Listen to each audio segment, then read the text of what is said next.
That's the one that's having all the problems, right? 737s. I think, yeah. Well, they're all old. They're Are like, they? yeah, I think I didn't. Somebody was telling me that they were like, I said, oh, the airplane was doing this, and one of the ladies in the flight one time said, she goes, yeah, it's these things from the 70s. I was like, okay, Really? yeah, and I was like, oh, wait a minute. I was like, that's a long time. What is the lifespan of a plane? I wonder. Let's look it up. Because I've wondered about that too. Because like they've been making this 747 for like 60 years now, and I assume they make new ones. Lifespan of a. Hello, everybody. How we doing? This is a CJ Live episode today. We are. I should put jet. Oh wait. Like a passenger jet. Yeah. Let's see. This is a 747 airplane, and let's see what it says. Because yeah, like they, and then okay, it says the service life of Boeing 747, like many commercial aircraft, typically spans around 20 to 30 years. Okay. Though they can vary based on several factors. The lifespan is influenced by operational intensity, how often the aircraft is flown, and nature of the flights can affect. So it's like a car. So like longevity, like that. Like if you have a lot of mileage on it, it will mess up. The two says somebody already said hi. Yo, what's up? All the way from Cali. What's up, Brian? This is my buddy Jared. He's gonna be on my show. What are you doing? Say hi, Jared. Hi, Brian and everyone. Brian's the one here watching. I love StreamYard. I do, right? Yeah, it's so easy to use. Yeah, it's set up. Not sponsored, by the way. Not sponsored. No. Thank you. Yeah. Thank you. I need you to sponsor me because I need to get my my payments down. I this. I love this. Yeah. So we're here live at Fallout Theater. That's where I'll be having my show next week on March 30th, 7 p.m. Get your tickets while you can. Jared is going to be one of the improv actors inside the whole mechanism of Electronico Fantastico, the show within a show. It's got a video sketch, improv, stand-up, comedy. So just come and hang out. So I'm getting to know Jared right now. This is the first time I've ever met him, but I went through his IG. Yeah, we talked on Instagram. And and you stalked me on Instagram, which is great. I love that. So. Dude, I was like, is this my page? What's going on here? This is like bizarre of me. What's going on? Well, yeah, you asked me a series of questions that I was like, well, I haven't a legit answer for every one of these. And like one of them I remember distinctly was, have you ever met Kevin Conroy, the voice actor for Batman animated series, who recently passed away? Yeah. I was like, well, yeah, of course I met him. I have an autographed poster of his on the wall. Dude, I gave him the nerd quiz. It wasn't even like, it was like specific questions. Like, yeah, I was like, I went straight for it. I took all bare bones. I was like, here, make something with this. And he was like, I'm at a Spurs game. I was like, oh. And then you had just posted that day that you had met David Robinson. Oh, dude. Yeah. Oh, the Admiral. Oh man, I am still like, that's really hitting me that I met him. Like, yeah. I was telling one of my friends on Facebook, Selena Flores. She goes to conventions all the time, and so I was like, you know what? I think I had to go to all these conventions, like to kind of fanboy out with other, like, public speakers or whatever figures. And then what happens is to meet him, so I didn't fanboy out and I could actually talk. I think fanboy is a real thing, like where you get excited. Because I notice when I want to meet somebody and I finally do the very first time, oh, it's horrible. I'm like, and then I stop. After the second time, it's good.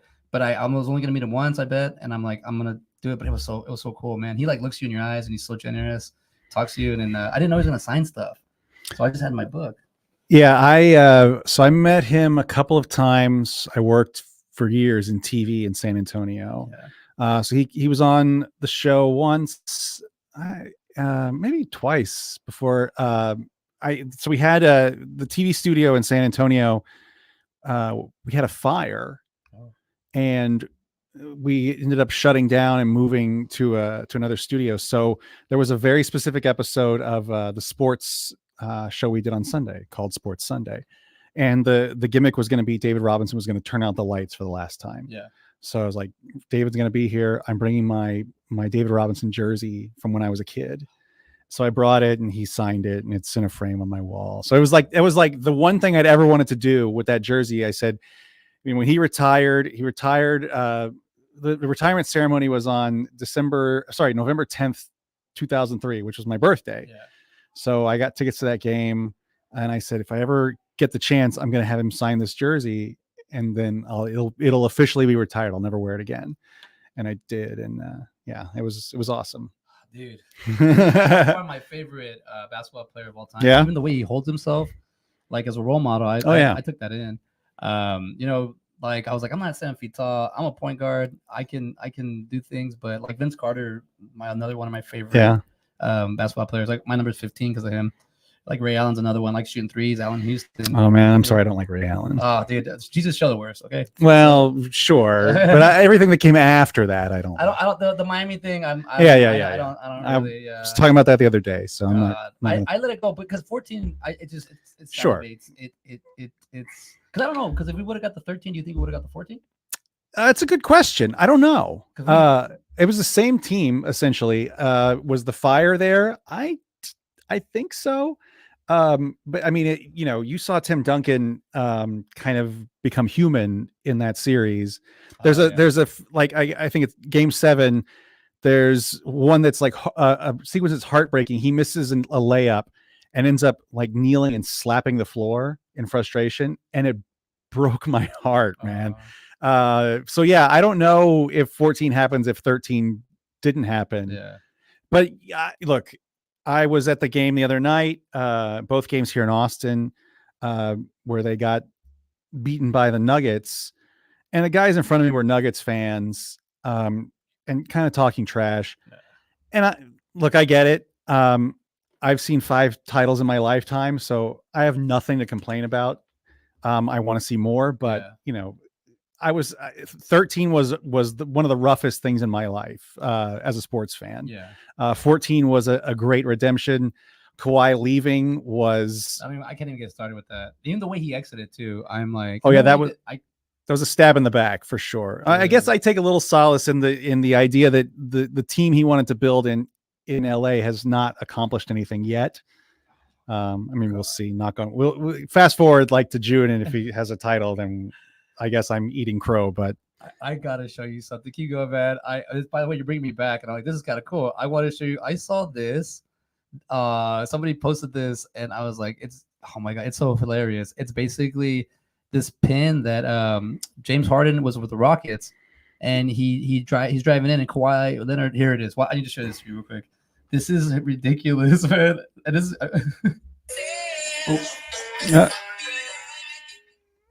Oh yeah, I remember this. He blocks it right. That's what series? That's a series that went 7, right? Now look at this, 2024.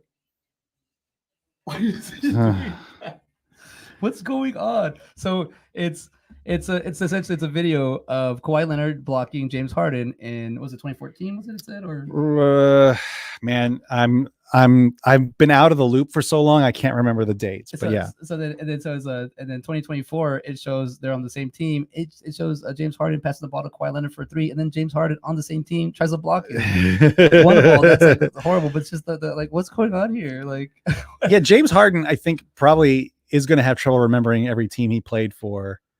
Okay, going into the sports topic real quick. How do you feel about that? One, I feel like we only have like Giannis, Joker, maybe a few like staple names that they're staying where they're at and they're developing. Do you think that's an issue now in the league? Because I walked away in like mid 2016. Mm-hmm. I walked away and I didn't come back till last year. And that's when my brother got me back into it. My brother kept hyping it up, and I started. He was watching all the games. So I started watching them, and so now I'm back. So I'm catching up. But how do you feel about that? Like I feel like because we don't, I think Wemby, if we can keep him, that'd be like. Well, look. Say what you will about LeBron's status as the greatest of all time over Jordan, whatever. I mean, undeniably a great player, but he started all of this. He started all of this idea where these guys play wherever they want. And to an extent, fine. I mean, if you're a free agent, fine. But the idea of like forcing these trades or forcing these signings or signing a 1-year deal, like a 1-year like lease deal. Yeah. I hate it, and it really threw me out of the Kawhi thing. Finally, drove me away. Oh, that was. But the Giannis thing is undeniably a good thing. Like this guy drafted by the team, took him to a championship. I don't know if they'll get back there. We'll see. Jokic is. I mean, Jokic looks like he'd rather be anywhere else. But playing sports. Yeah, but he's so effortless. It's insane. if someone like Wemby sticks around, which, knock on every wooden surface in here that he does, if they can put a good team around him, I mean, it's going to be something really special to watch. And I really hope it doesn't come to that where he might get out of town. After, I mean, even Tim Duncan flirted with that. With that Orlando thing. Yeah. With him, I'm happy. I mean, it was McGrady, Orlando. It was McGrady, Grant Hill, and Tim Duncan. Yeah. And they were like, if those two other guys would have stayed healthy, that team would have been a horrible team to go up against, and then losing Duncan. But I'm happy he stayed. But I think that had to do with the Admiral. I think Dave Robinson had a big influence on him. And that's the thing. It's like we're looking for the torch, and we found it in the Kawhi, but then he quit. So the Kawhi quitter thing kind of just flows. Yeah, I mean, there was this game earlier this season where the Spurs fans were booing Kawhi in the Frostbank Center. Did you see this? And Pop gets on the mic and tells the fans to knock it off. And I remember messaging my buddy while we were watching this and saying, like, did you just see this? Like, this is like the first time Pop has been wrong, like on a large level to Spurs fans. Like, no, we want to keep booing this guy because this guy quit on the team. He did. He basically did. And did you watch the Tony Parker documentary that was on Netflix? I did. You got to refresh my memory. It's mostly in French, and it's mostly kind of just a Tony Parker fluff piece. But there is zero vocal mention of Kawhi Leonard, and there is maybe 3-second shot of Kawhi Leonard in the entire thing. Which kind of plays into the idea that Tony was the locker room leader at the time that was calling on him to calling him out. Because I believe Tony was the last of the big three left at that time. He was the youngest, but he had already too many miles. But I think Manu had retired at that point. Maybe not. Maybe I'm thinking of, I can't remember when Manu retired, because I don't know if Manu retired and then Tony went to Charlotte. Because Tony didn't play without Manu.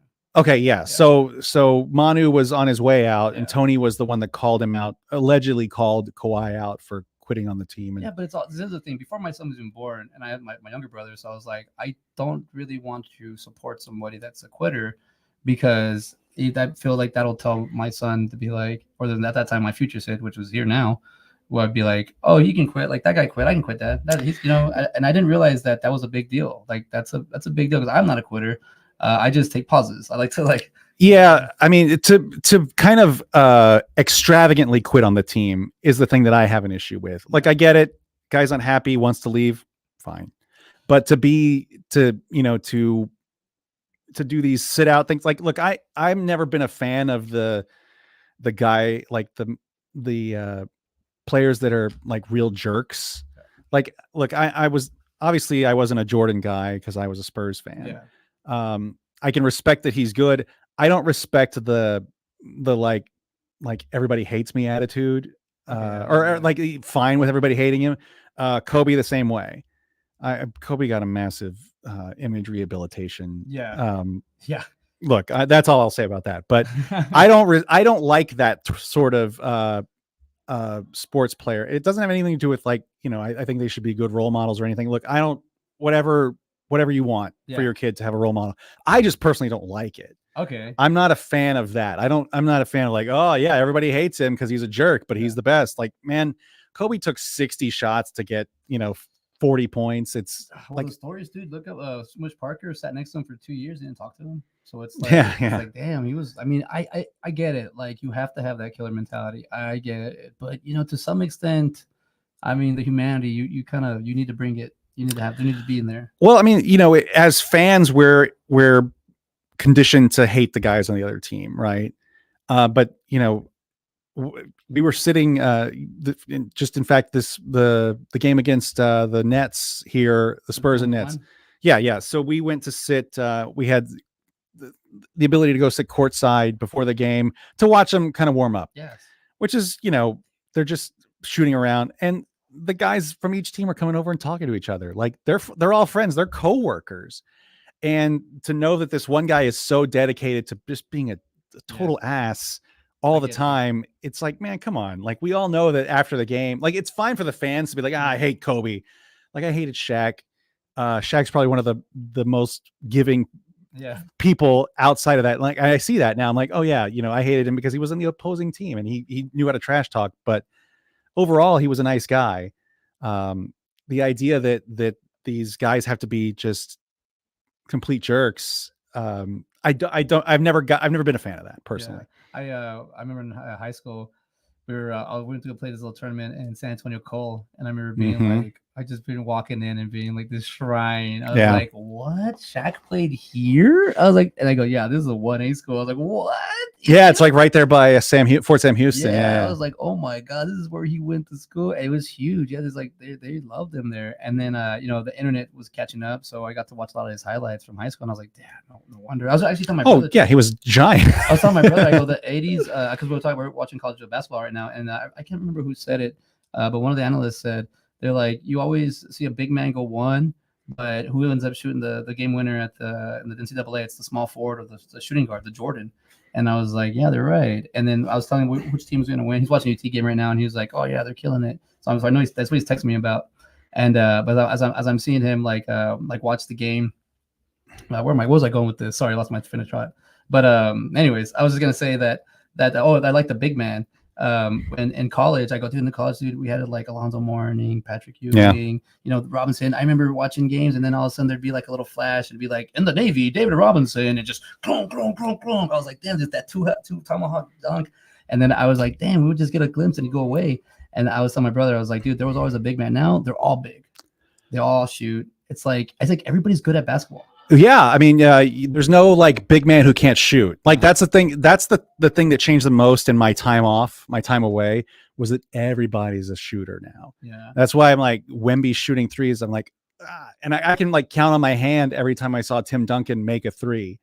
like 7. Like it was like, yeah. I mean, there's one particular that I know of that came right before the Derek. No. This was the Derek Fisher 0.4 shot. We were like, I know that one. I know. Yeah, I mean, look, because why do you make a rule after it? Oh yeah, we acknowledge it after the fact. You shouldn't acknowledge it when it went down. Just because of the Lakers, they let them. Look, man. I'm sorry, I'm being emotional. I'm at the theater right now. It's one of those things that that I think Bill Simmons wrote about this in his basketball book. That was like they would have had a three-peat. Like they would have won. The Spurs would have won the championship that year. I mean, those battles were epic. Those Lakers battles in the early 2000s were, I mean, it made me hate the Lakers. Yeah, no. And I still do. Yeah. I mean, I have, I see a Lakers jersey at a game, a Spurs game. I'm like, what are you doing here, man? You got a lot of those dudes from SA, those Chicanos that are like, that they're like, oh man, I'm from California. I'm like, get out of here, dude. I mean, I got to call out my buddy Kiko, who is a massive Spurs fan now. But in the 90s, he was from San Antonio, and he was a fan of Charles Barkley and the Phoenix Suns. Oh, yeah. I was like, what? I found that out way later. I was like, oh, man, that is such a betrayal to me. I got a Charles Barkley story with my aunt. I got baptized basically by my aunt when she was like, so I wore the, this is as far as I've gone. I used to wear the rubber bands, like 10 of them. Mm-hmm. And I got that from Barkley. I was like, dude, that dude's bad. I used to like Barkley. And I'm David Robinson, and my aunt, we were in Abilene, and there was a like game 4, and Barkley was going off, and the Admiral was trying to bring him back. And I remember my aunt being like, look, you can't be going for Charles Barkley. You either go outside and watch the game, or you come inside and you're a Robinson fan and you get the pick. The whole third quarter, I had to go watch it from the window. Yeah, and it was cold as Abilene. It was snowing. She was right. Yeah, dude. She's like, who do you is Charles Barkley gonna help you out, or who's gonna help you out? David Robinson. Like, who's gonna bet David Robinson? Man, Tony, dude.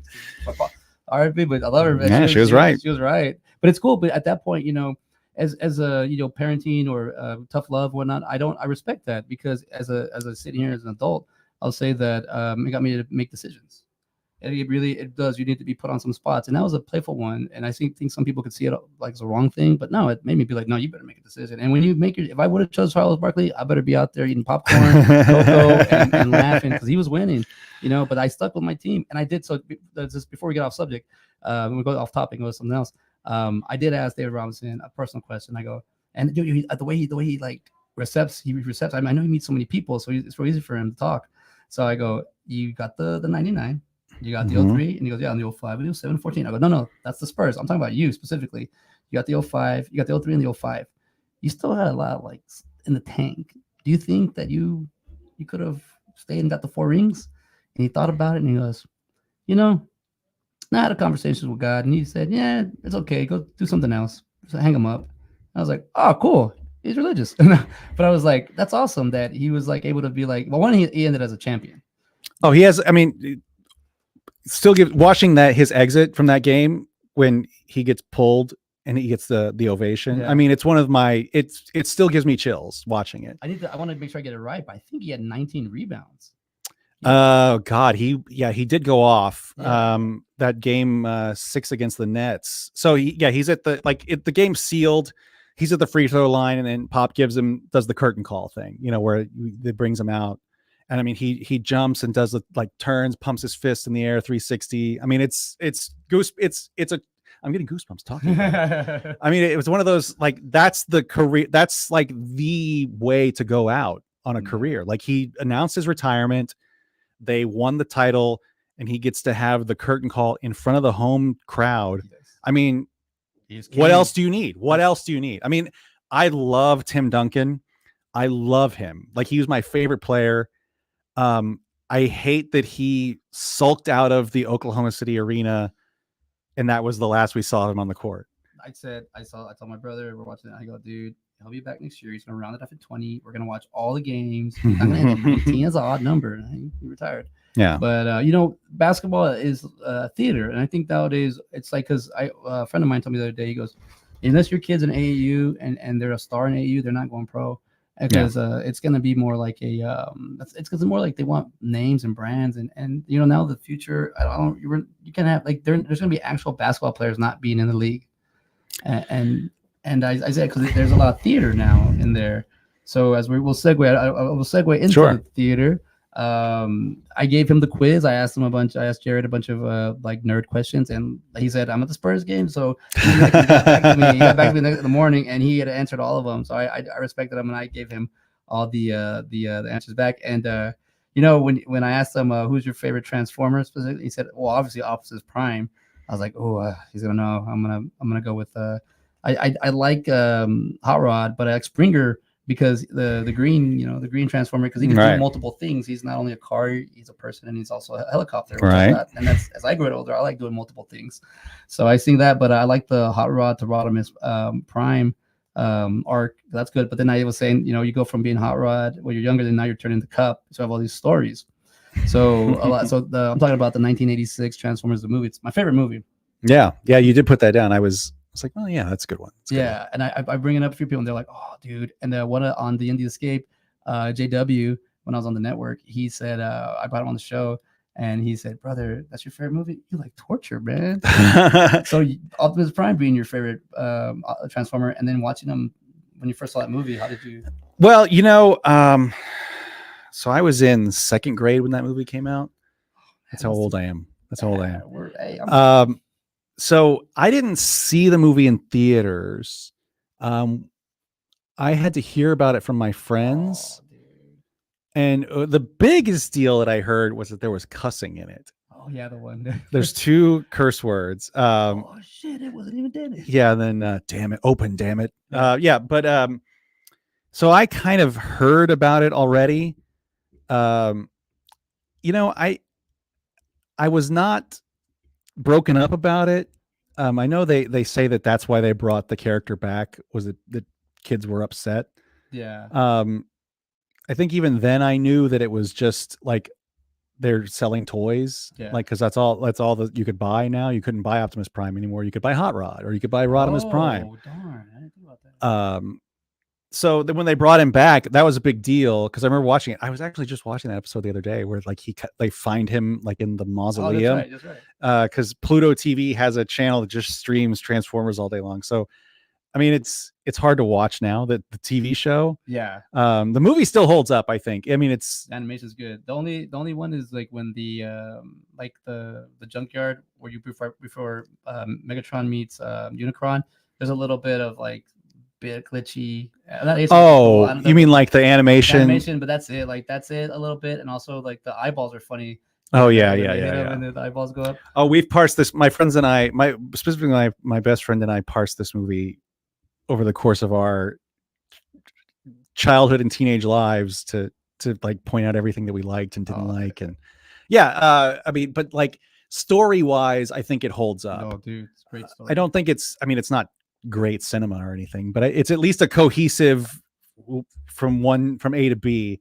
The TV show is like, it's a lot of time wasting. Dude, but I mean, if you're young and you want to attach yourself, I don't know. I'm trying to think. My son's not into Transformers. He's into Jurassic Park and Jurassic World. Okay. So we're all down that tree. But like, I've been trying to put Transformers in, but I haven't actually, dude. My show, my Manic Mondays, is a mental health show. I am an addict. So I've been clean for 14 years now. So I'm cool. But the thing is, the addiction doesn't go away. But when I started working, doing this wine job, and you have to go into Targets, and I just started seeing they bringing them all back. Oh, yeah.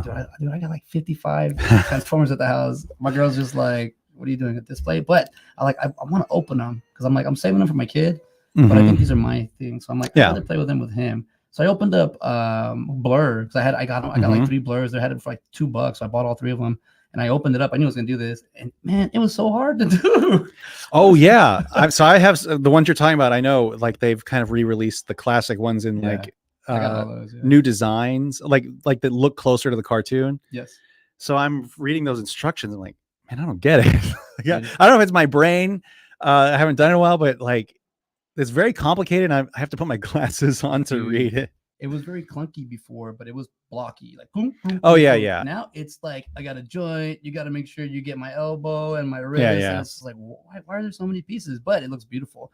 Eventually, I will be probably, because of this movie, I will be probably buying more stuff, but I get more of that higher end stuff. Like probably get like a Matrix, like made, like or find one that's like, you know, when I'm doing well. I have a small one. Yeah, I want to get like the thing. I want to get Magneto's helmet. They sell it on Target online. I have it. Oh, you have that? I do. Yeah. See what I'm saying? Well, I started with the Power Ranger helmets. Oh. I don't have all of them yet.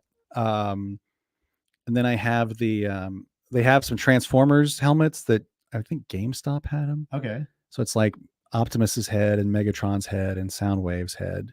Dude, yeah, and I have what else do I have? I had an Ant-Man, but I sold it. The helmet? Yeah. Yeah, I saw that one. I have a Star Wars one. I have they have Cobra Commander and Snake Eyes. I have those two. Dude, I met Ray Park, man. He's so cool. Oh yeah. I hosted a panel with him. Oh, that's awesome. You've done a panel? Oh yeah. You do them? Oh yeah. I do Comic-Con panels in San Antonio quite a bit. Oh, I'm gonna need you to get me in on one of those. One of my buddies, Chuck Staten. Oh yeah, there you go.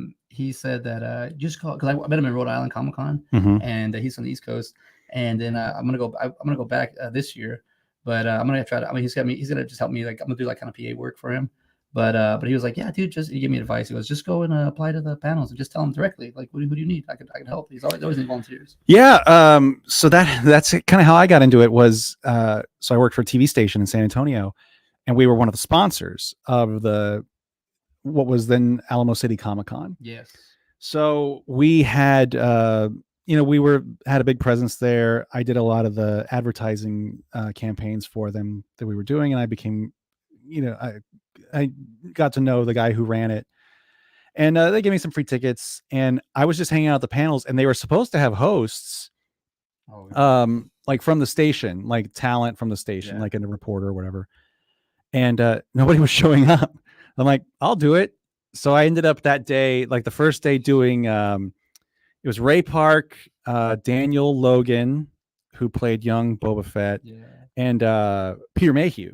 Dude, that's already like Grand Slam, dude. So I did that the first one. Then I ended up doing Sean Astin for Lord of the Rings, and I did the Transformers panel, which was kind of a mix of the voice actors like Dan Gilvezan. Like I met him. He's a good. I can't remember who else. One of the guy. Oh gosh, he was in Friday Night Lights. Played Jesse Plemons' character's dad. A character actor. He's on 24. He was in the 2 live action Transformers movies. He was who was in the live action? He was he's like the general that first, like when the first, like he's kind of redheaded. Yeah. I know what you're talking about. I can't remember his name. I'll find him out real quick. Anyway, but that was a panel that I had a lot of fun at. I got pictures of it somewhere. And then the next day, so I stuck around. The next day, nobody showed up, and I did Danny Trejo, and I did Animaniacs. Oh, cool. That was a lot of fun. Danny Trejo, I met him. The crazy thing is, I was telling my wife, like, he looks just like your dad. Yeah. And then, and she's like, he does. And the same this year with I did this past year I hosted Edward James Olmos and Lou Diamond Phillips. Dude, I met them, but I messed up because I got them on their photo shoot, got pushed to the end, and they just did the photo shoot and left. But Edward James almost came back to sign and stuff, so I got to talk to him for a little bit. Yeah, and I sent a picture of him to my wife, and I was like, "See, he looks like your dad." And she's like, "Yeah, he does." Like, but yeah, this was during the strike, so we had to kind of tiptoe around what they would talk about, because they were some of them were open to talk about anything. I did a panel with the two the cousins from Breaking Bad and Better Call Saul, and then Patrick Fabian, who was also there. So they wanted to talk about anything. They would talk about anything, but like Edward James Olmos and Lou Diamond Phillips wouldn't talk about direct projects they had done because they were striking. I want to talk about bats. I was like, I saw that recently, and right before I met him, and I was like, I want to talk about bats. That was such a good movie. Yeah, it's a horror movie. yeah, and I think approaching him as a fan like that, we talked about fanboying out, like that happens a lot. You see it a lot at these panels. I've kind of gotten over it because I've done it so much. But hosting these panels, you see these guys, and men and women and people of all ages, all genders, whatever, that have like these deep connection to this stuff. One of the most kind of interesting ones I had was I was hosting Jaleel White, who played Steve Urkel, and also voiced Sonic the Hedgehog in like a cartoon for years. Wow, I didn't know. And this young woman came up and talked to him, like came up to the microphone, like almost in tears, talking about how watching Sonic the Hedgehog got her through this like illness she had been battling. I was like, wow, the things you don't think about with this fan stuff. Billy West, I met him online. I met him in person. I met him already 3 times. I did Futurama, man, when I was like at my deepest, like darkest depression. Because in 1986, the Transformers helped me, but I was like, I need other stuff. But I could binge watch. I was binge watching that. Like I was just working, like work in the morning. I'd watch like 2 hours and go back to work, and then I'll just constantly watch Futurama.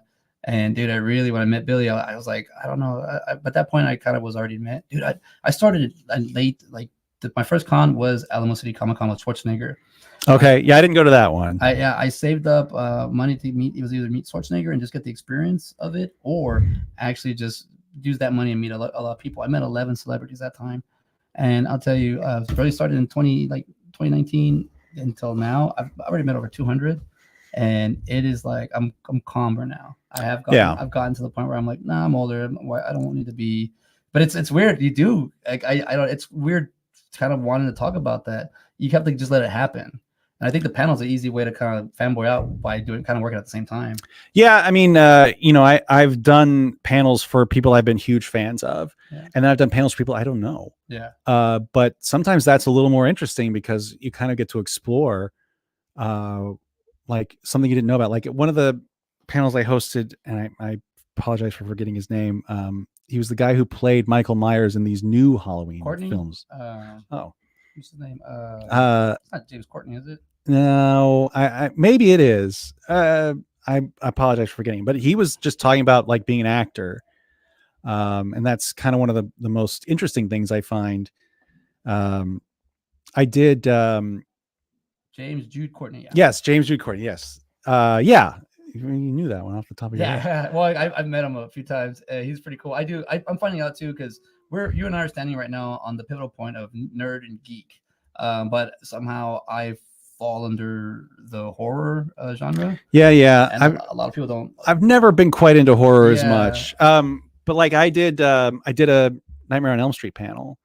You got Robert Englund? Yeah, and he was great.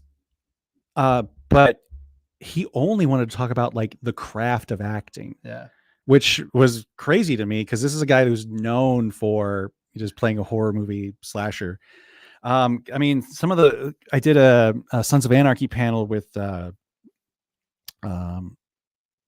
gosh, what's his name? I can't remember. Hellboy. Ron Perlman. Ron Perlman, and the other two actors, I can't remember their names. From Sons of Anarchy. Oh, I didn't really watch that. But show. Ron Perlman was doing a bit the entire time that he would that he hated my guts, and that he was like, God. That he was just this angry, surly guy. And after I was playing into it. I did a shot of whiskey with him on stage. And the guys organizing the con, when I got off the stage, I've known him for a while now. They're like, "Oh man, you did so well with him." I'm like, "Yeah, he's doing a bit. Like, he's not really pissed off. Yeah. But he's doing it for the fans."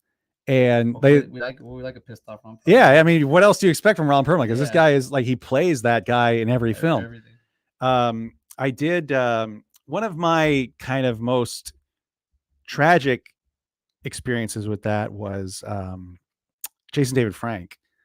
So I'd met him and did he came through town for Wizard World. I guess this was like 2014, 2015 in San Antonio. And I got to do like a one-on-one with him. Me and my buddy went and recorded a podcast with him. Super generous. One of the nicest guys I've ever met. Flash forward to 2022. He was at it's Big Texas Comic Con. Yeah. And I was supposed to host this panel, and he was late to it, and he just walked right past me and just started doing it himself. And his energy was way different. And I was telling the guys that I was working with, like, man, I don't think he's okay. Yeah. I'm not trying to diagnose him or anything, but he was a very different person than the guy that I had met like 8 years before. Yeah. And then like 2 weeks later is when he tragically committed suicide. And that's one of the things I'm like, God, this guy was clearly, like, at least from my point of view, was not the guy that I had met. And he was kind of hostile to the fans and like talk, like they all want to talk about Power Rangers. He wanted to talk about this movie called Legend of the White Dragon. And kind of got like, I was saddened by that. And then extra when I found out, his fate. So it's kind of humanizing in a way that these guys are, men and women are truly, they're people, right? Yeah. They're obviously, they can be troubled, they can be pissed off, they can be happy, they can be sad. But he was still there for the fans. I don't know if that was the version that they were expecting. Yeah. So yeah, that's every now and then something like that slips in. That's like either somebody's kind of a jerk, or somebody is kind of out of character or different than when you remember them. And it's, and they're meeting a lot of people. Yeah. So, they get a lot of doing. And so I did meet him. Yeah. I did have an interview with him. Mm-hmm.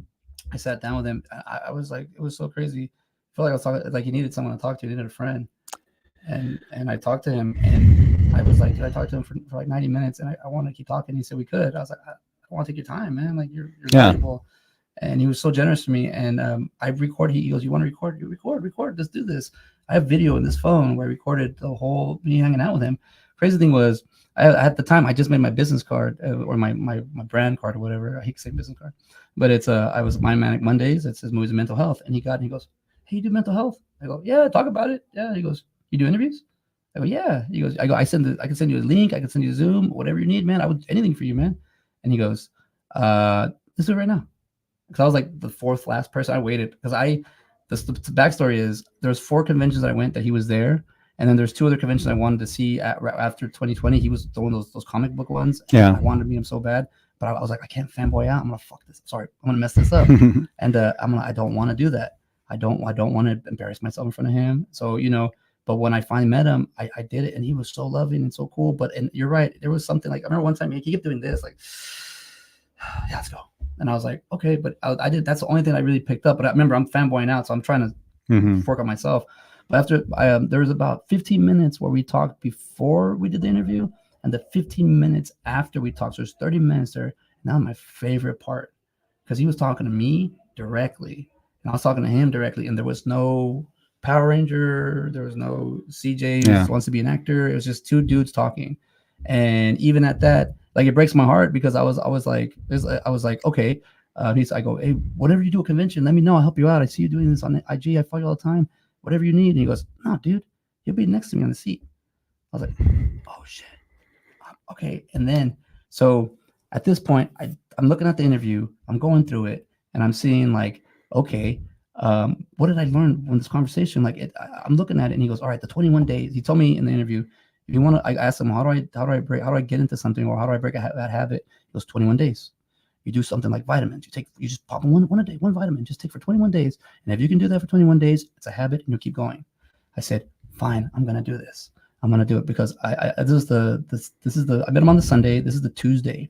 I tell myself, I'm going to start writing. I'm going to just start writing these movies that I have in my head, and I'm going to write them. And at first it was so hard and clunky, but every day I started writing, and I put in 30 minutes, an hour, 2 hours, sometimes 3, and I try to figure it out somewhere around day 14, day 15. But by day 16, I caught ground. Yeah, I was writing.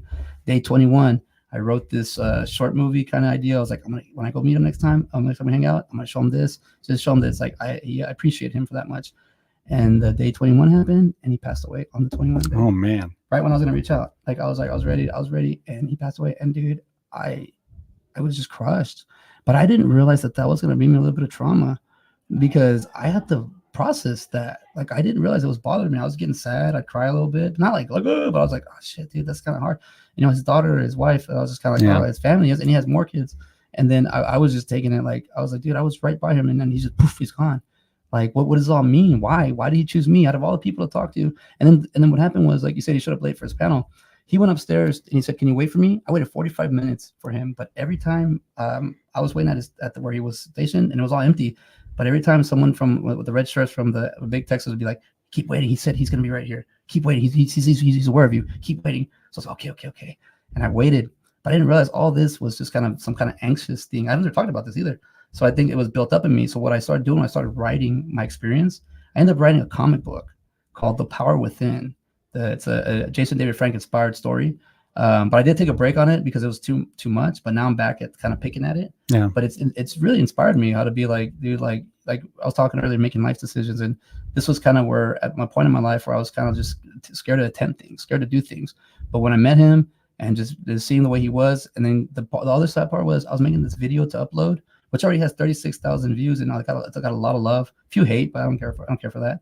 But as I was working, I went back and archived all his stuff because I was following him. And dude, I just started crying when I put all the videos together and all his energy. And then like he loved meeting people. And you're right, that energy from like 8, 10, when he was one of the first like big con guys that he got into it. Yeah, I mean, he was when he came here in San Antonio for Wizard World, like his brand was on everything. Yeah, like he was leading the charge. He was the guy they put out for interviews. Yeah, they're talking about the one coming up right before he passed away. No. Wizard World, when Wizard World was still around. This was Wizard World. Sorry, the GalaxyCon. So this was GalaxyCon bought out Wizard World. The following GalaxyCon, he was one of the headliners. Yeah. So I remember seeing that. Oh yes, I'm gonna get ready for this convention. And then they had all the pictures of him and ready to go. He was one of the first announced, and I was just like, hell yeah, we're gonna do this. I'm gonna get with him, and I'm gonna show that he's a positive human being. He's got this whole outlook on life, great.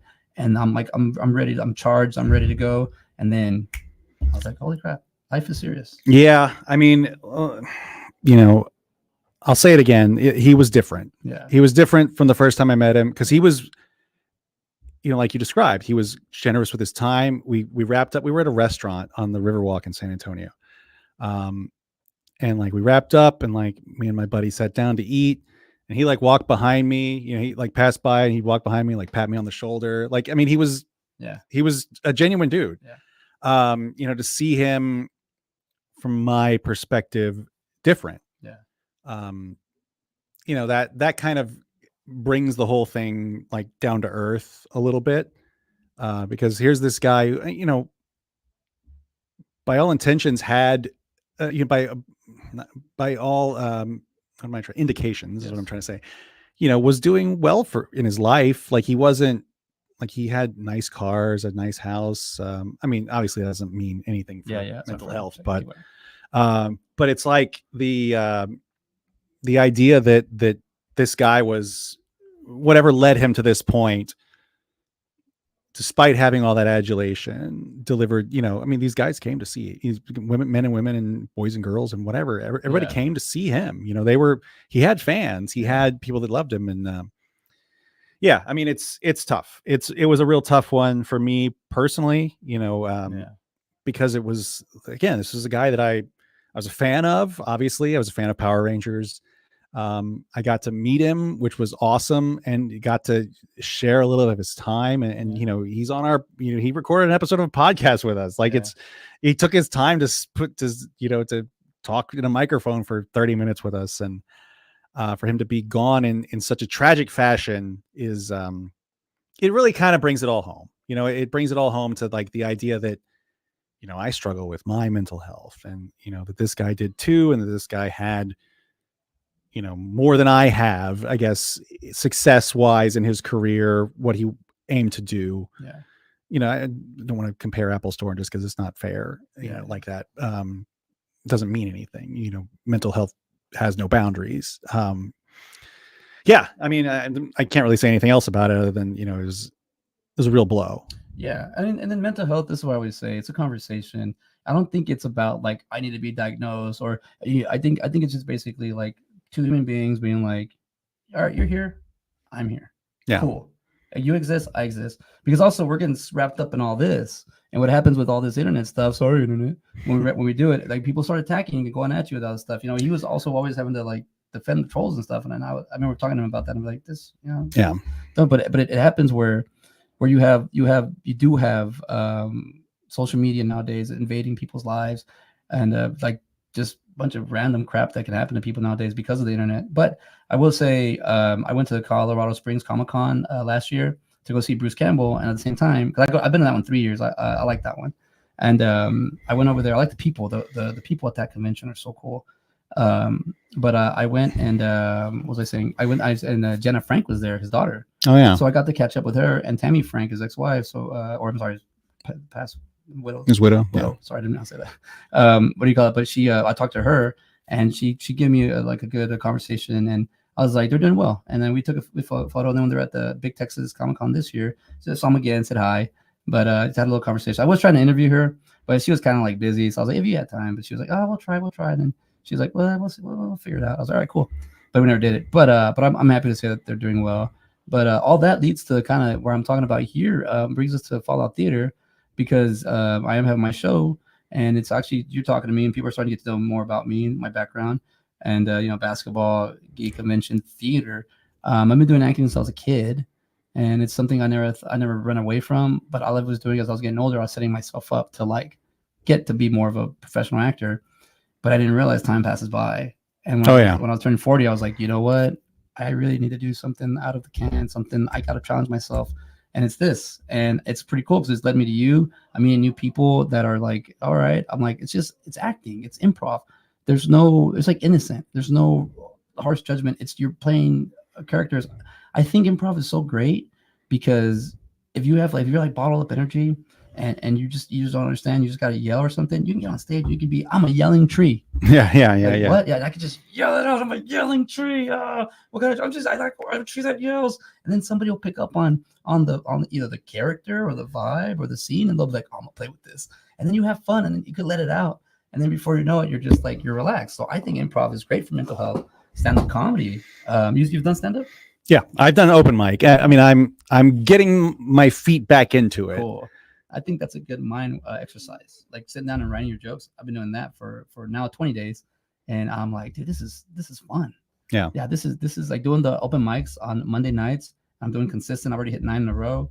I'm doing those as 21 days, but like 21 weeks. So right. I can make sure if I can do this, but it's hard, man. Out of all the mediums, motion acting, miming, everything, movies, cinema, whatever.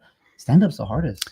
Well, for me, it's the hardest is, I mean, I've done it here at Fallout a couple times, and it's great because the audience is here for that. Yeah. I've also done it at a bar where they're definitely not there for that. Would people expect to see some sort of art form? you're always going to have a better audience. And that's the tough thing about stand up is you do these mics at, you do them at a bar. I mean, you know, you bomb hard, right? Because no one's there for that. No. Just the other comics, and they're like one bomb is infectious. Like if there's a bad room, like I did a bad bar show last week, and you know that, like it's like what am I trying to say? Like one bad, it's contagious. Yeah. There you go. Yeah. It'll start spreading through the show. Yeah. It takes it'll take a comic to stop it and stamp it, and you got to hope another comic does it, and then it picks it back the other way. But yeah, dude, I ate on a Monday. I bombed bad. I started off hot. Like the first 30 seconds were good, but because I do so much and I'm learning. That's why I got the Fitbit now. I have to sleep. I get a lot of sleep, so now I'm like forced. But I was there and I started good, and then I just lost. Like it was like momentum just lost it. And I just. Where did you go? I go to Little Woodrow's on Slaughter on Monday nights. 7:30 sign up. 8:00's the show. Wait, I was there. You were there this past Monday. You were inside. Yeah, I was the last one. Okay. Were you there to the end? No, I had to leave early. So this is what happened to me. I've been going consistently, but I'm one of the first guys there. But what happened was that my son was left to me, so I was like, all right, I'm gonna just bring him and sign up. Okay. They didn't let me sign up because they said 21 up only. Okay. And I looked at my son, I was like, why aren't you 21? But I was like, well, can I put him right here? So they're like, no, don't leave. I was like, I'm not gonna leave him, but I was like, you know what, whatever. I mean, I grew up in Acuña, so it's like I was going to bar at 15. Yeah. So to me, I'm like, whatever. I don't care about this stuff. But I even told him this is where Daddy tells jokes, and because he actually we sit down and we write jokes. He wrote one and he goes he likes this one. He said, "What did nothing say to nothing?" Well, nothing. And then one day I was on a roll writing jokes, and then I went and I said, you know what, I got one for him. What did the camel say to the humpback whale? Because he loves humpback whales. He goes, what? I go, where's your hump, bro? Yeah, right. But I was there. But what happened was I got there. What I'll do sometimes when the pass, this is what I found I could do. I'll show up at the very end and I'll sign up. And there's 3 mics left, and I signed up. I'm the last one. That's why. Yeah, I have it. If you look at the video on my IG or on the YouTube I posted, it's the last one is inside. That was weird though, because I'm used to outside. Going inside, and the only reason I did good in the beginning because I was talking crap about the fact that what do you call it, that we're ending because I was the last comic and everybody went, yeah. I go, okay, you guys want this to end, huh? You guys, and it started this fire. I was like, oh, I didn't know I could do this. So I started riffing, and then I got into my bits, and then I just got tired. But I got emotional. That's what I also did. And I learned to shut up because I don't want to get into it talking too much. You'll see in my plays that I'm writing. That Austin's getting a little bit too expensive for some of the normal folk to be here, and it is driving me insane. And I'm like, where's the heart gonna be? You know, right? And that's why I could come in here, and this is where I feel normal with these people that also want to do. You know, we only have so much time on the stage, or you only have so much time to do a joke. You want to spend time with the people that are in that mindset with you, and it's only a little bit. So you gotta. So I made sure I did. I always said I had to do 2023. Was rough because I do a lot of things to squeeze up time for Monday night, and I did that. So now I'm like, no, this is what I'm gonna do. I don't care if I ever become famous. I don't care, but I'm gonna be an open micer until I become a comedian. So right now people are calling me a comedian, a stand-up. I was like, nah, don't do that. What is your what's the delineation to you? Is it like getting paid? Okay, yeah, that makes sense. If somebody tells you come to my bar, but I'll pay you for the night, then yeah. That's to me. But as open mic, I could mess up as much as I want. Yeah. And that's what I like. I learn from error. And I'm a big knucklehead. I run my face to the brick wall just so I can understand that is a brick wall. But that's how I always live my life. And that's what I'm doing now. I do love that I'm getting help from the director here, Holly Hart and Marcia, one of the owners. They're really helping me out on this. Any questions? Nate is always there, and Andy, they're always helping me out. So I love that I have that support. That's something I hate saying this, crying this, but I didn't have a lot of support growing up. So I owe me money. Now I'm playing. No, what I'm saying is I didn't. So I love seeing somebody be like, what do you need? And I'm like, yeah, I'm not used to that. So I'm like, do you want to help me? And they're like, yeah. I'm like, what? When you reached out, I was like, I first said yes. And then I said, well, wait, let me see what kind of person I'm getting deal with. So I went in there and I was like, I'm taking everybody. I don't care, but let me see what we got. See what we got in common. And then I was just like, when did I click my page? Who's this guy that looks like me on this thing? And I was like, what's going on? I was like, these dudes really like, he likes the stuff I like. This is cool. So you're doing the level 1 right now. I just started level 2 yesterday. Oh, are you doing it with Xander? No, it's Keelan. Okay. Oh, sorry. Oh, yeah, his class is on Saturday. No, so you're on level 2, so now you're in it. That's what. Yeah. That's what I was told. When you do level 1, anybody can do a level 1. So anybody that wants to sign up for improv, I say do it. It'll help you out and make you a better actor. It's gonna take time, but you stick with it. But when you show up for level 2, Chad, my instructor goes, because he's my first instructor and my level 1 and level 2, and he said, now y'all are screwed because we're basically the same class. He goes, now y'all signed up for level 2. So that means you want to be here. Yeah. So that means you're in it. So now I'm like, okay. So I went through the whole gamut here. And but I think it sucked is I had planned to get started, but then 2020 happened. So but I think it's kind of crazy how that happens. Like my trajectory got pushed to a different part, and I had to adapt. But as I adapted, I ended up coming back, which was great. Although I just said yes to the things that were offered to me and opportunities, and then I just figured it out. Like I have to tell people like they're finding out like the tech is doing. He's a writer and he's doing stand up, and he's like, actually, guys, I'm an actor. I've been posing as a technician. That's why I kind of suck. It's like, well, you just want to be around it. That's the thing. I mean, that was how I got into TV. Like I was into filmmaking in high school. My friends and I made a dumb movie for our geology class, okay. And it like lit a fire into me. Like that was what I wanted to do. Okay. So I would get like my first. I worked at a grocery store when I was in high school and college, but then I got a job at a TV station, and just to be around it was enough for me at the time. And I was able to, to learn there and to grow and to finally like get to a point where like I was, a decision maker and able to mentor people below me. Yeah. But yeah, just being around it is enough to like spark in me. Like, I'll give all credit to one of my friends, Bob Gambert, who was the digital manager at the TV station in San Antonio I worked at. And I mean, he was so supportive of me, who was a guy who was just the lowest on the totem pole. Okay. And the idea that like, because like the internet was so new, that he just wanted content. Oh, okay. And content is that's a dirty word sort of now, like a soulless word, but it was true. Like you had any idea you wanted to do, we would throw it at the wall to see if it stuck. Yeah. We did like web shows that we just like threw off on the fly, and it helped me grow into who I am and what I wanted to do. And I had some stalls along the way where I got complacent and everything, but the idea that there was these things that there's unexplored area to just sort of, one of the things I'll talk about this briefly is we did this thing called Midnight Radio Theater, which was just a sponsorship thing. And what it was at the time our parent company had radio stations also. Okay. So they'd bring in like radio DJs to record these bumpers for these just junky syndicated movies. Right. Okay. But there was no script. We just came up with it on the fly. So we come up with these crazy ideas and just shoot them in front. Yeah. I mean, just shoot them in front of the green screen.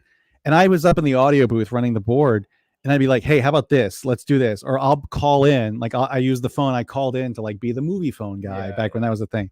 One of them, we have Taylor Swift when she was a teenager, because the radio station was a country radio station. They'd bring in these acts.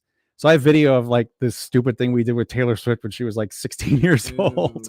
That's archived. So that's gold. Yeah. That's incredible. That's the thing about, I have a brother that's 21, and keeping up with him and what things he's into. Like, it's real easy because he's into the things that I'm into.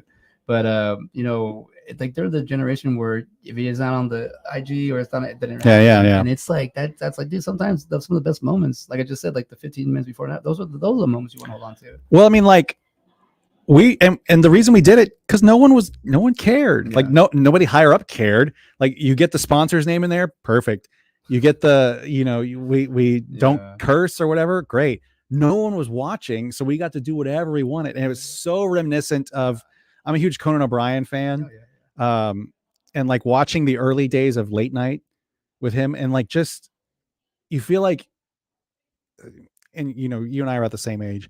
Like there were times in the 90s you could watch TV and feel like you were the only one in the world seeing this. Yeah. Like you were in this exclusive club. And that's the vibe that I've always tried to recapture in my life. Okay. Is the idea that, man, is anybody watching this? And now, of course, you can go on like, and there's a subreddit for it, and everybody's, or you know, a hashtag or whatever. But at the time, it was like that, and Space Ghost, Coast to Coast, one of my favorites. Dude, I love that. Mystery Science Theater 3000. Like there was like this real sense that you were discovering something. Yeah. And the idea that these people were just making what appealed to them. Yes. And that's the thing that I've been trying to capture in my life. Like I'll make a joke like, who gets that joke? Like, well, I got it. Yeah. So I'm happy with it. And maybe 3 other people got it, but I'm talking to those 3 people. True. And I think improv is really a great avenue for it, because you're with like-minded people. You're taught to, yes, and like you're carrying the idea. You bring that when you're a waiter and you bring that in. It's better when the other person doesn't know yes and you play it with them. Yeah. And you take it a minute, but it kind of, other waiters are like, oh, I've seen improv. Yes, and give me something. Like, you're not. Well, I mean, not the words necessarily, but the idea that that you're not like, you don't say no. You build off of it. Or you throw, like we did our showcase here about a month ago. The prompt was circus, right? Okay. And one of my classmates, she's with me in level 2 now. Olivia is her name. We're doing a circus thing, and she comes on clearly as a lion, right? But I throw out that she's a lizard, right? Because it's just much funnier to me. It's much funnier to be this giant lizard as opposed to a lion in a circus. And it really sparked the creativity, I think, in this, because it's an avenue for you to throw out the weirdest things you can do. Like you said earlier, like you just yell, I'm a talking tree, whatever. Like you can throw that out and someone will pick up on it and go with it. Maybe it doesn't work. Maybe it's not funny, but you got it out there. Yeah. I was that talking tree, and it was funny because I got stuck out there for like 2 scenes. Yeah. I stayed like this, and they go, stay here. I was like, so but then I was like, so at first they're looking at me like that, and they're like, do something with it. And I was just like, ah! Yeah. I thought that was so fun. But I love that. I had to learn about this about myself, that I don't always want to go down the stoic, sad journey, how I got here. But I was always denied stuff. But I think as what it was for me is like, it wasn't just denied or put down, but it was like, you're not good enough, or you're not ready. So I stopped taking that mindset. You're not good enough, that you're just not ready. You're not ready. And then what would happen was, I hated that there's no film school here. There's no film. You could take video classes, or you could do. I mean, I did the film program at ACC, and it's good. Looking back now, I'm like, yeah, it is a good starting foundation. Yeah. While you're going through it, I was like kind of upset, because I was like, I want to film more. We're just doing history, and we're doing all. And then you realize, oh, you need this. This is inspiration. But what happens? I was so mad, so I had to sign up for. First, I did business classes. So I was like, I want to be a good boy. So my mom, a businessman, but I just did not like. I was not ready for those at all. Yeah. And then I was even going to going to Texas State and going to the business, the McCombs business school, and then just people being like, all mechanic, like dun dun dun dun dun dun dun. Yeah. What do you need? Get out of my way, sir. What do you need? Move. And then just stumbling into the liberal arts department, the English department, and everybody being like, hello, how are you doing? You want to talk? I was like, what? So I switched from business to English. And then and I was like, well, I just can't do English. Let me do, I'm going to do mass comm. Mm-hmm. So then I did mass communication, and now I'm doing it. And I was like, why am I studying this stuff? I hate this. And here's what I do now. I was like, I'm so primed for it. I don't even need to rehearse or anything, because I already did it. But it's like one of those things that like I look back at, like Lady Luck, and she's like, told you. And I was like, oh. Yeah, I mean, I got started in this we made a stupid alien kung fu movie for a geology class. Which I don't even no, it was an astronomy class. It was astronomy and geology. It's like half the year was astronomy, half the year was geology. And with the astronomy class was the second half of the year. We made a dumb movie because we had to do something with constellations. Yeah. So that's how he worked it in. And I was like, this is what I want to do. This is what I want to do. So now, I mean, I worked in TV for years. I work in marketing now. I've made commercials. So, I haven't quite captured the exact dream of it, but I'm at least adjacent to it. I'm not I'm not like an insurance salesman or. Dude, I met so many D1 athletes that sell insurance. Oh, yeah. I'm just like, is this like a trap? And they're just kind of, some of them are like, you get the ones that are stuff to get energy, but then someone just like, whatever. Yeah. I'm like, dude, you're 6'7". I was watching you play. You even went pro for 3 years. And then I'm talking to them, and then they have like a beautiful wife and kids and everything. And then they're still like, I'm like, oh, because they didn't Jordan-esque it. Or something. Well, I mean, yeah, and some of those guys can like coast on that recognition, which is good for them. Like, hey, would you tell your buddy like, hey, my insurance agent is he played for the Rams for 3 years, like, oh man, and then like maybe you'll go get this guy too. Yeah.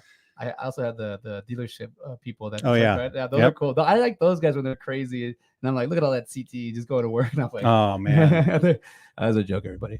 We're not on my Mac Mondays. We're on CJ Live. But yeah, I mean, we already hit an hour, so I'll let you start. We'll kind of start getting out of here. Yeah. This is barely the tip of us talking. So Jared's going to be playing one of the improv actors in Electrónico Fantástico. Basically, we're going to do 2 10-minute improv sets. The first one is going to be Movie Maker, and we're going to take suggestions from the audience. We're going to bring out a card, and they're going to fill out like ratings, genre, or actor they want to see in a movie or in the last movie they've seen. And then we're going to take those cards in, and we're going to look at them, and then we're going to come out and we're going to redo the movie that they want to see. So we're going to make a movie for them, and they got 10 minutes to do it. And this is going to be a challenge for some of the actors, because we're going to have to kind of stay coherent with it, but it's improv. Like, you can't go wrong. Right. You just have to attempt. Yeah. And the thing I love about improv is the movement. Also, you don't have to talk to be funny. Like, sometimes the funniest thing is the accidental, like, silence. Yeah. And you're like working on it, and you're trying. It's crazy. Also, my co-host for Side by Side Movies, Ben Garrett, I met him here, and we did 3 classes together. But I'm like hanging out with Chris Farley. Like every time I'm with him, it's funny, because we even did like random, like sorry, not Chad, Rob, or my first teacher, Rob.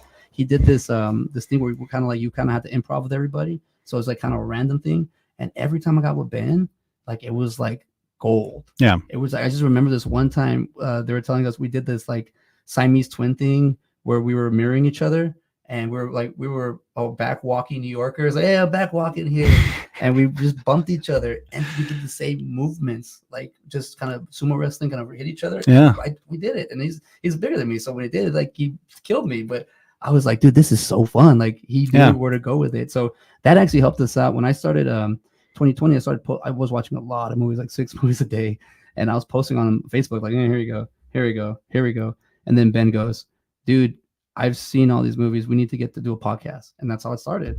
And so, all the training and all the acting, this is what I'm doing now for the show, so I can apply it and see what I want to do. I do want to be a showrunner. I do want to do, like, I'm also like doing movie producing now. I have experience in that. I like directing way more than I ever thought.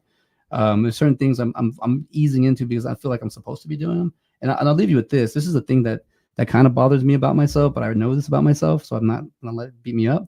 I started doing stand-up, and I feel like I'm supposed to do this. Yeah. I feel like it's like you're never going to be the Chappelle, but you could be the guy, that's there. You're a comedian, you could be that, but you're not that now, but you'll work to it. But it's just like, it's like one of the easiest things that I've done. That's hard.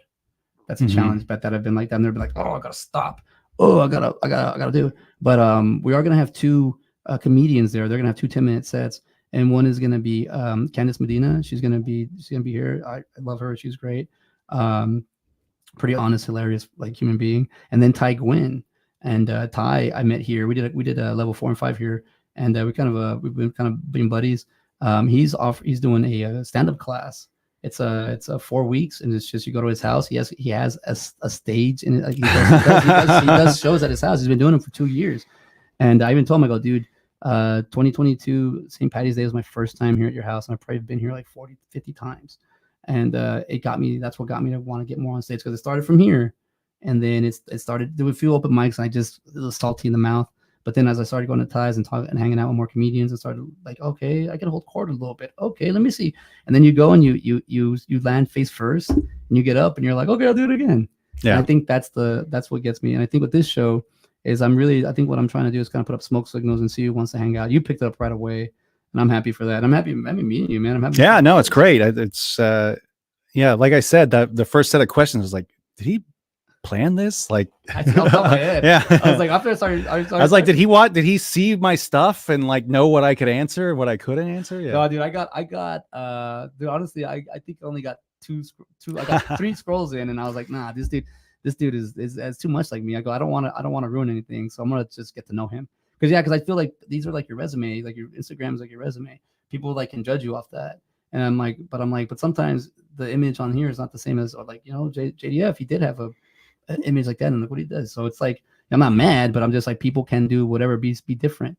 And also we're in the internet era. If you're like, if you don't have an email, I'm sorry. Like, you need to have an email, and you need to. Who doesn't have an email? Have you found somebody who doesn't have email? Borders. Oh, okay. Well, yeah. Go down there. I'm like, come on, guys. But I'm just saying, like, I mean, in certain positions where you need to have one. But I'm just saying, like, there's certain things I've noticed about life, and I want to kind of. Well, when I was writing the story at first, a month ago, when I started writing everything, there were jokes, and there were like, yeah, there were gimmicks and setups, but it was very hollow. It wasn't until I immersed myself and put the suit on, and then I started doing, oh my god, why am I writing all this? And I just started figuring out. I was like, oh, you got to put yourself in the situation. Why are you writing this? Where does this come from?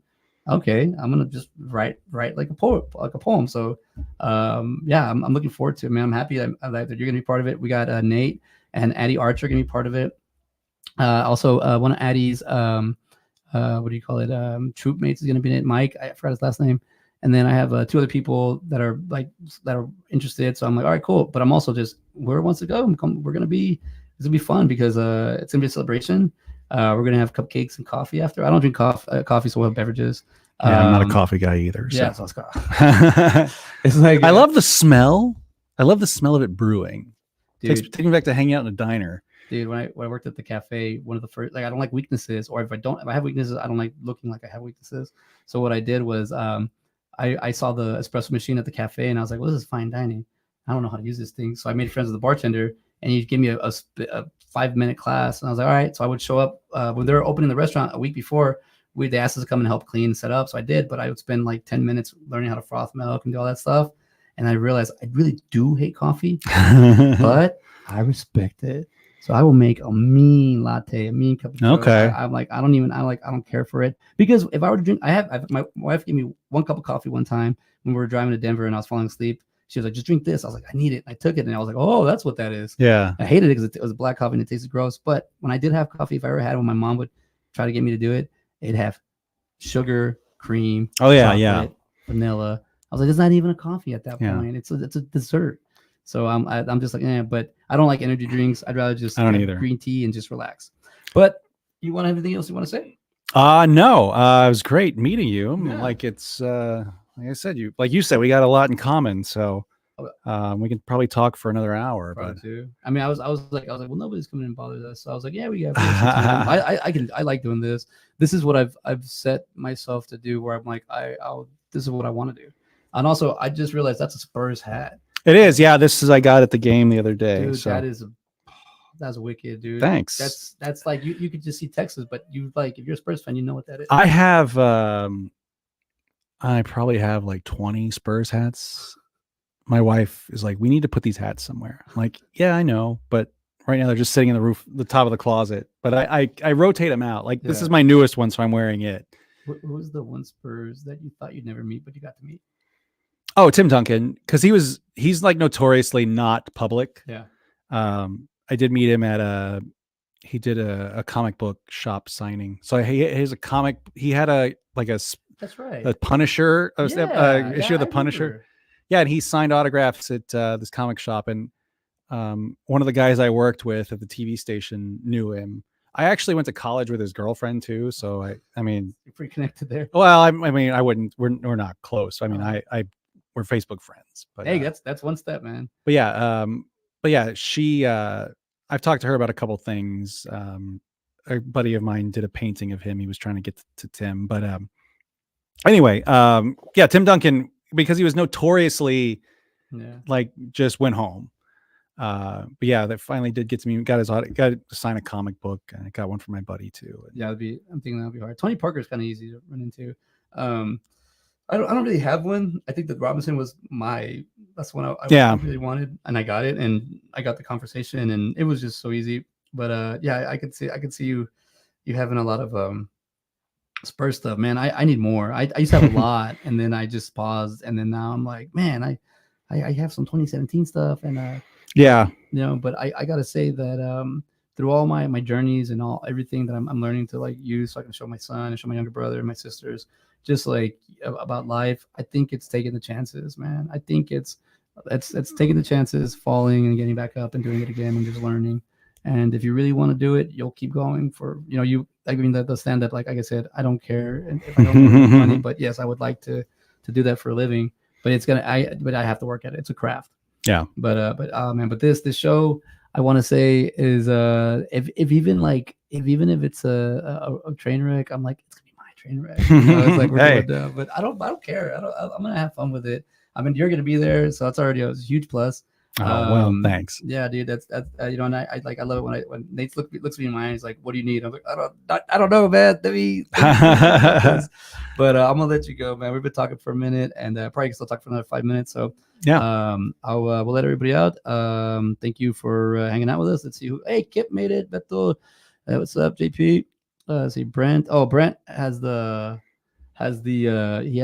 showed me his David Robinson original high school, and it's still when he bought in high school, and it still fits him. He's like 6'4", he's a baller, and he still fits him. I'm like, dude, I want to. Well, yeah, mine. Well, I was a bigger guy, so mine is big on me now. Like if I were to take it off the wall, it'd be way too big. Okay. But I did get a Robinson jersey that I can actually wear now. Yeah, I need to get one. I had one that was it was a t-shirt and it was a jersey. Oh yeah. I was like, like Omar and Jason. Oh, and EJ. Let's see, what did Brian say? It was nice listening to you guys. Hey, thanks, Brian. Yeah, Brian's in high school and he's finishing up. He's in California. Okay. He's a fan. He likes anime. He's showing me some things here, so it's cool. When he told him just get through high school, it's gonna be rough. Yeah, no, hang in there. I mean, if you got, hey, I was talking to my therapist about this.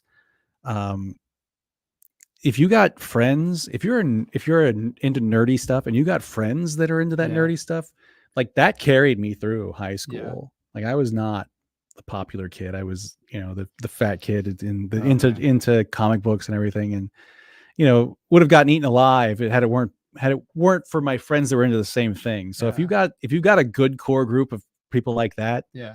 And I mean, I'm still friends with everybody that I was friends with in high school. Like we still talk, which is something I think kind of saved me from a different fate, maybe. True.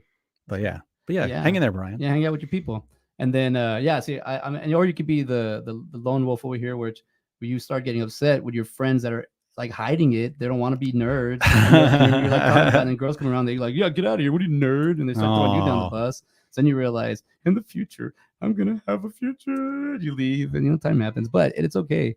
Like I said, I was telling him, I don't have really any advice. I don't like giving people advice. I just like telling people, like, just look at me as an example, as like, oh, this guy can do it, I can do it.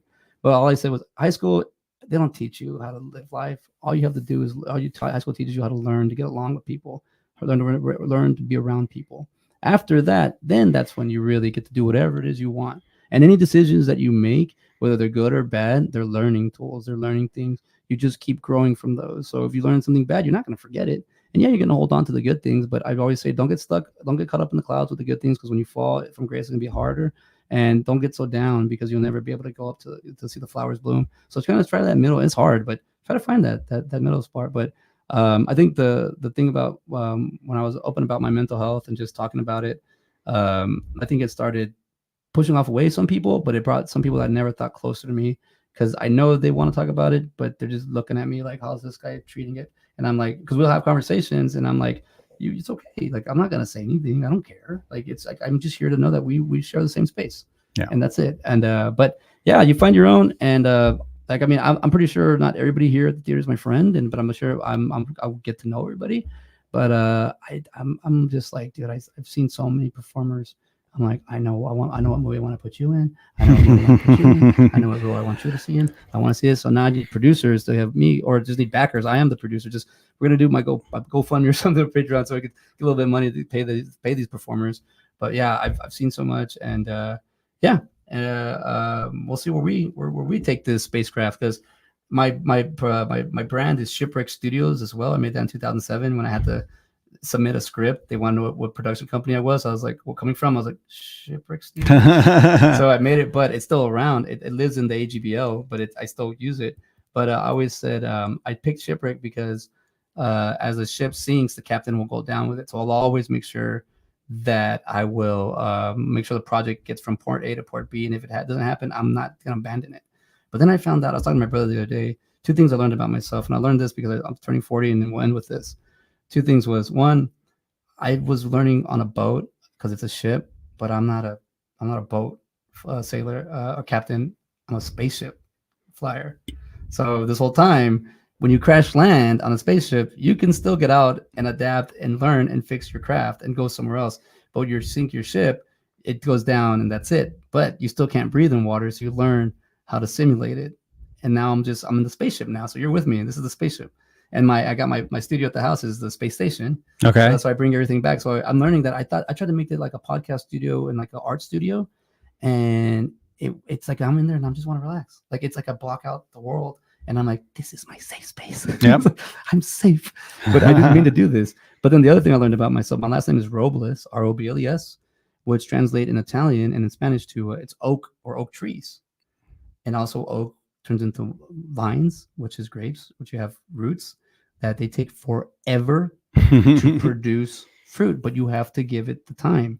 But once it'll give you these beautiful grapes. And I have a garden. I did plant grapes 4 years ago. And apparently this is the year it's supposed to give it to me. But if it doesn't, I'll still keep going it. But I found out that I'm like a root. Basically, I am Groot. And I just found that only certain people can understand me. So that I tend to gravitate to those people that can talk to me. So Brian, you're still out there, man. Hey man, we're here for you. So, pitch us some ideas, see what you like. We'll see what the younger demographics up to these days. But at the end of the day, do what you like to do what's challenging to you so you'll get better, and then you'll meet a buddy in the future. And then, yeah. But everybody, thank you for hanging out. CJ Robles. Jared Kingery. And we're signing out. Thanks. Adios.